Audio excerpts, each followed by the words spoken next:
Dakar vibre depuis plus de 3 semaines au rythme de la 15e édition de la Biennale de l'art africain contemporain. Grand moment de découverte du génie et des artistes africains, les plus de 400 000 visiteurs qui explorent l'événement sont aussi bien africains qu'étrangers et les motivations diffèrent d'un visiteur à un autre. Assistante bancaire, cette amatrice d'art est exclusivement et tout droit venue d'Abidjan pour nourrir ses yeux et son esprit. Et pour le peu qu'elle a déjà vu le jour de notre tournage, juste à l'ancien palais de justice, première étape de son exploration, elle n'est pas déçue. Je viens de la Côte d'Ivoire et je suis venue ici juste par rapport à la Biennale. J'avais envie de voir en fait cet univers artistique. Et voilà. Pour l'instant, c'est mon premier jour aujourd'hui. Donc, c'est le premier site, le palais de justice. C'est magnifique. Franchement, les mots, c'est indescriptible. Je dis souvent en fait que l'art en fait vous fait ressentir des choses. C'est un peu comme la vie et tout. Et souvent, vous trouvez des personnes, des artistes ou des œuvres qui sont magnifiques et qui vous donnent la chair de poule, qui vous ramènent à vous-même, à votre vécu. Et c'est magnifique, en fait, c'est une expérience qui est unique. J'ai eu 2 coups de cœur. Je suis tombée amoureuse de Madame Anta, qui fait de l'art avec du verre. Donc, elle, je suis tombée folle amoureuse d'elle, folle amoureuse de ses œuvres d'art, de la joie, de la beauté, des figures qu'elle représente et tout. Et mon deuxième coup de cœur, c'est l'immersion dans la forêt. Donc il y a plusieurs parties, plusieurs chapitres, vous allez voir, il y a le jardin, il y a les tiges, il y a les racines. Et en fait, c'est tous vos sens en fait, qui sont stimulés. Il y a du parfum, il y a le bruit des oiseaux, il y a les couleurs. Et vous rentrez dans un autre univers et c'est juste magnifique. Et j'étais en plein émoi et franchement, c'était magnifique. Cette autre visiteuse, une professionnelle qui connaît bien le Dakar, est venue de France et comme à chaque édition, elle va de découverte en découverte. La mise en valeur du design à la présente édition ne laisse pas indifférente celle qui est venue aussi dénicher de jeunes talents émergents à promouvoir. C'est la 3e fois que je viens à la Biennale et chaque Biennale est une nouvelle découverte. Je ne viens jamais avec des a priori, je viens toujours l'esprit ouvert. L'objectif, c'est de découvrir et à chaque édition, ce sont de nouvelles découvertes. Cette année, j'ai particulièrement apprécié la section design. J'ai trouvé que c'était très novateur et je n'ai pas souvenir que cette section-là a été autant mise en avant les autres années. Et vraiment, j'ai vu de belles créations, j'ai vu beaucoup d'énergie, une belle énergie africaine. Voilà, donc avec bien sûr un incontournable, Ahmed Ouattara. Voilà, une belle découverte. D'autres découvertes aussi avec Germaine Anta Gaye, que je ne connaissais pas. Et là aussi, j'ai perçu dans son travail une sensibilité féminine très intéressante. La scénographie est très intéressante aussi. Mais ce qui m'a le plus touchée, c'est son travail chromatique. Son travail sur les couleurs qui attire l'œil, certes, mais qui donne beaucoup d'énergie qu'on le regarde de près ou de loin. Donc vraiment une très très belle découverte. Je n'ai pas encore fait le tour et je suis sûre que je vais encore découvrir beaucoup de choses. Ancien directeur du Dakar, le professeur Babacar Mbaye Diop retrouve toujours le même engouement du public pour cette grand-messe de l'art africain contemporain ainsi que la diversité des thématiques qui nous interpellent. Les thèmes que j'ai vus, en tout cas, sont des thèmes intéressants qui nous concernent. Les artistes, en tout cas, questionnent notre quotidien, notre continent, des thèmes sur la décolonialité, des thèmes sur des thèmes donc liés à l'écologie. Voilà des choses qui nous intéressent et que les artistes en parlent beaucoup. Je suis venu avec mes étudiants, ils sont 80. C'est quand même pendant un mois, au-delà des expositions au-delà, il y a ce qu'on appelle les expositions off. On a plus de 500 off. Donc c'est l'occasion pour les étudiants de découvrir les artistes africains et de compléter le cours que nous faisons en classe. Parce qu'un cours en histoire de l'art, c'est tout contemporain. Dans les classes, c'est mieux de sortir des classes et de voir. Les cours sont un peu assez théoriques.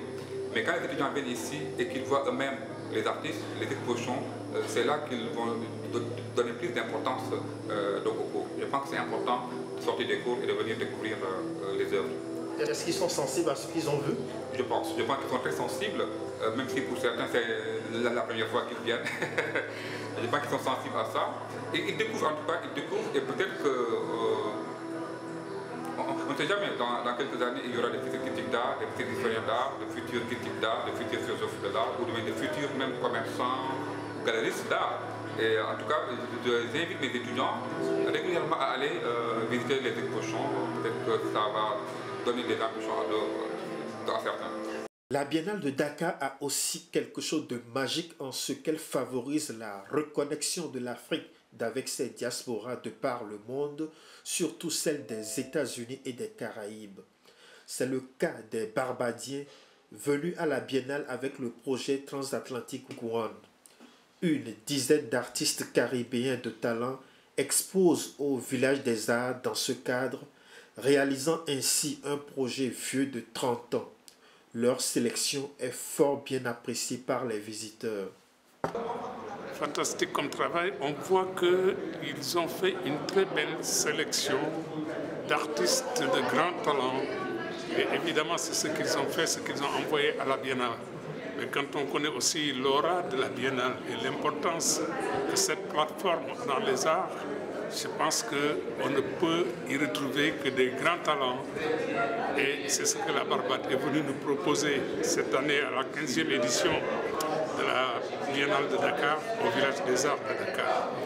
Mais ce qui est aussi une remarque que j'ai faite sur ces travaux, c'est vrai, c'est des Africains. C'est des gens dont les grands-parents, les arrière-grands-parents ont quitté cette terre africaine pour aller dans les îles, mais ils ont gardé en eux quelque chose de fondamental qui est leur identité, leur originalité. Bien sûr, et on voit aussi qu'ils vivent dans d'autres espaces, ils ont aussi pratiqué d'autres cultures, ils ont vécu une autre histoire. Mais ce qu'ils ont de fondamental et qui est en eux et qu'on retrouve chez eux, c'est leurs racines africaines. C'est toutes les légendes, les histoires qu'on leur a racontées, cette culture qu'ils n'ont pas vécue totalement, mais qui est dans leur sang, dans leur ADN. C'est ça qu'ils sont venus nous proposer à la galerie Léopold Sédar Senghor du Village des Arts de Dakar. C'est la première fois que nous recevons nos amis artistes, nos parents barbadiens, qui viennent participer à la 15e édition de la Biennale de l'art africain contemporain. Et ce projet est intitulé Transatlantique 1. C'est une façon de leur faire venir pour qu'ils retrouvent leur terre, qu'ils retrouvent leurs parents, et aussi une ouverture pour le futur. Donc Transatlantique 1, ça veut dire qu'on a déjà jeté la base, on a déjà établi un pont, et pour d'autres éditions, même en dehors de la Biennale, ils sont toujours les bienvenus. L'on découvre aussi l'histoire familiale tragique de cet artiste qui a pu cicatriser ses blessures grâce à l'art. Une histoire de métissage mal accepté qu'elle raconte via son exposition. Le Dakar est aussi l'occasion de rencontrer certains professionnels de la culture comme les médiateurs, en l'occurrence les jeunes, certains plus expérimentés que d'autres, mais tous enthousiastes pour ce qu'ils expérimentent.